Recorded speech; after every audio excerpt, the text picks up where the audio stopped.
Capítulo 5. Del color de las mariposas al pensamiento abstracto. ¿Qué hace que a los niños se les llene el cuerpo de alegría cuando piensan en ese día que van a hacer una excursión?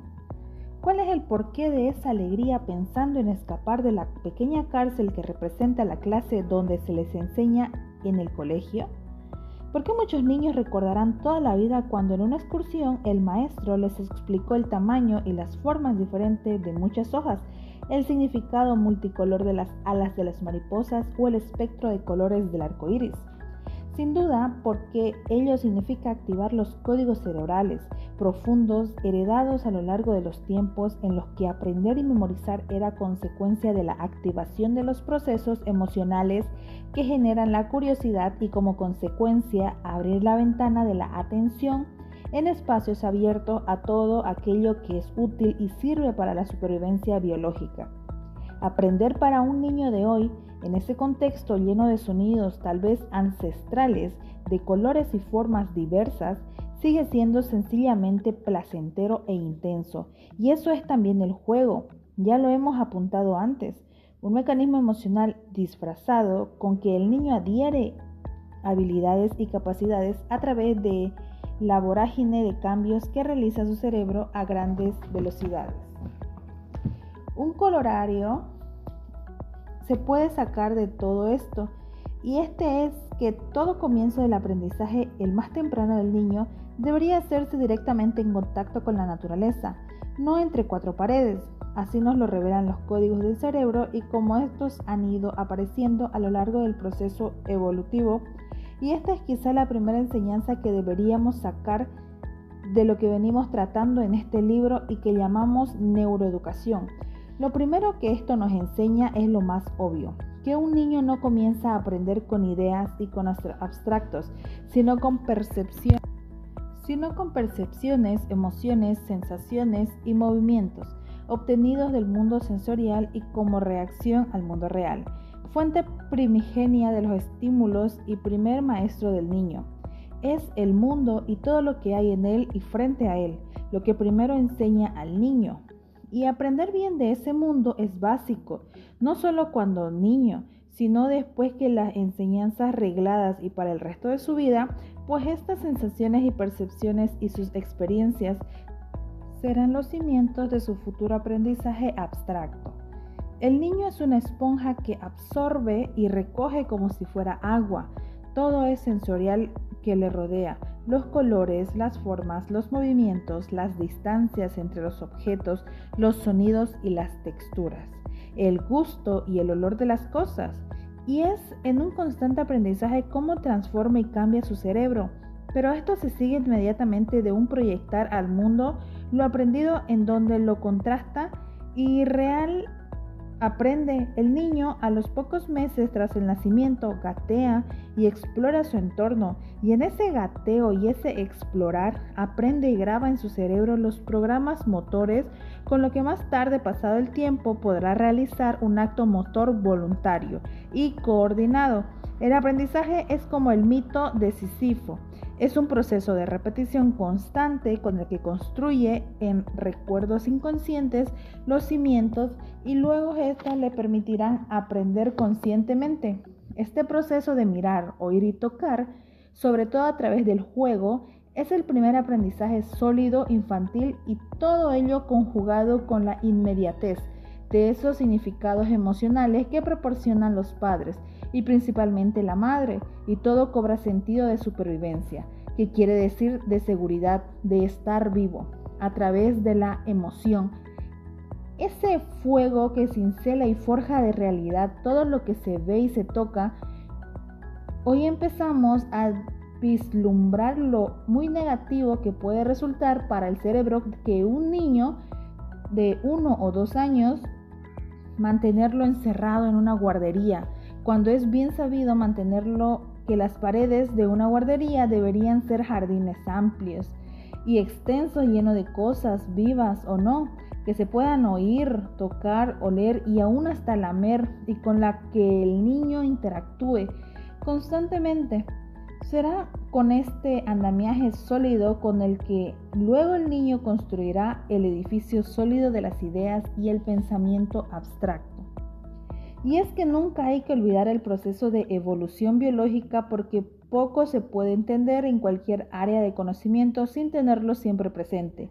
Y hay que tenerlo en cuenta para entender cómo el proceso de aprendizaje sensorial directo se transformó con el aumento y la complejidad del cerebro, desde pensar con unidades sensoriales concretas, esa flor concreta que tengo delante de mí, a unidades sensoriales abstractas. El concepto de la flor que yo tengo en la cabeza y que agrupa en todas las flores concretas que puedan existir y que además ella misma, esa flor abstracta, no existe fuera del mundo. Y esa transición tuvo posiblemente su inicio hace nada menos de 1,5 millones de años con aquel primer antecesor Homo que fue el Homo habilis. El cerebro del H. habilis posiblemente fue la cocina primogenia de la mente humana, esa máquina capaz de nombrar cosas abstractas y de planificar y decidir objetos a alcanzar y comunicarlos, y con ello pasar del lenguaje y el mensaje sensorial y emocional directo con signos y onomatopeyas al mensaje simbólico, cifrado. Y así comenzaron a distinguir las cosas del mundo, nombrándolos no con el viejo lenguaje emocional, sino con el nuevo no ético, es decir, con una idea, un abstracto, siquiera rudo y elemental, y con ello la clasificación de los abstractos de lo que vemos, flor, hoja, árbol, base elemental del conocimiento tal como hoy lo conocemos. ¿Acaso conocer no arranca claramente de distinguir y clasificar? Sin duda. Pero el mensaje importante a transmitir aquí es el de la transición y evolución de ese concreto sensorial al abstracto de las ideas, para señalar lo importante que es aprender desde muy temprano y bien lleno de la realidad. Lo sensorial directo, pues es eso lo que da fundamento sólido para elaborar y aprender bien y transformar después esos concretos en abstractos. Este proceso de transición que hemos comenzado para la evolución se recopila primero en el desarrollo ontogénico del cerebro humano y luego se sigue en los primeros años del niño, ya en contacto directo con el mundo. De todo ello ya se empiezan a sacar algunos principios básicos para la neuroeducación que deberían llevarnos a cambiar muchas cosas en el inicio del proceso de aprendizaje humano, instinto en ello. A un niño de 2 o 3 años se le deberían enseñar los diferentes tipos de hojas, flores, plantas, animales y todos los infinitos registros de formas y colores en el campo, en la naturaleza, menos en el aula con dibujos ni tampoco con películas. El niño necesita en la formación inicial saber y aprender qué es una flor, cogiéndola con las manos, mirándolo directamente, oliéndola, apreciando y distinguiendo el tacto de los pétalos, y distinguiendo, mirando el cielo, un azul de otro, y todo ello, como acabo de apuntar, con la protección y el sentimiento emocional, con la sonrisa del padre o del maestro. Solo así no lo olvidará jamás y anclará además sus futuros conocimientos abstractos de una forma sólida, sobre cimientos perceptuales, emocionales, reales, directos. Solo así construirá luego las ideas de forma más consistente y procederá con ella a las reflexiones y las construcciones racionales y las hipótesis de una forma más consolidada. Con tristeza se oye decir cada vez con más frecuencia que muchos niños que siempre han vivido en las grandes ciudades como Nueva York o Chicago no han visto nunca las estrellas brillantes en el cielo, debido a la contaminación y a la potente iluminación de sus calles, plazas y rascacielos. Y aunque parezca extraño, también hay niños que no han visto nunca una vaca real pastando en los prados.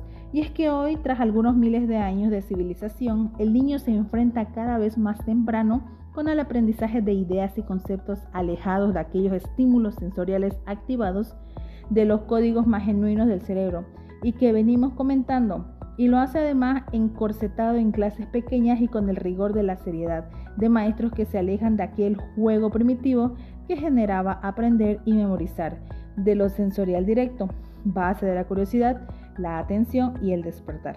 Como acabo de señalar, para el ser humano aprender es hoy un proceso que desde muy temprano, quizá demasiado, se ha llevado a unos niveles de abstracción y de tan alto calado intelectual y social que de alguna manera rompen con aquellas raíces inviolables, genéticas y evolutivas, con aquel origen que significó aprender y memorizar viendo el vuelo colorido y errático de las mariposas. ¿No convendría repasar y evaluar en qué medida los estímulos que se utilizan hoy para aprender activan con propiedad los códigos del cerebro más genuinos para esa tarea? Es posible que la neuroeducación, a la luz del proceso evolutivo, nos pueda ayudar a ello y sacar ventaja para llegar a aprender y memorizar mejor.